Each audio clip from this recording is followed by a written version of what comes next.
नहीं बोलाए, अंत समये भगवान નું નામ યાદ નહીં આવે। અરે આપણે એવું કહીએ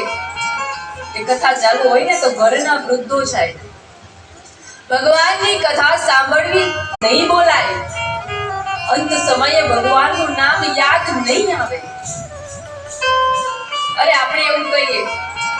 કે કથા ચાલુ હોય ને તો ઘરના વૃદ્ધો જાય, ભગવાનની કથા સાંભળવી એ વૃદ્ધોને જરૂર છે કે ઘરના મોટા લોકો હોય ને એની કથા સાંભળવી જોઈએ, પણ નહીં, હું એવું કહું છું કે યુવાનોને કથા સાંભળવાની જરૂર છે, કારણ કે વૃદ્ધોએ તો એનું જીવન વિતાવી દીધું આ મોહ માયા સંસારમાં, અને કદાચ એણે એના સમયમાં ભજન અને ભક્તિ કરી લીધી, પરંતુ આજનો યુવાન એને હજી આખું જીવન વિતાવવાની જરૂર છે।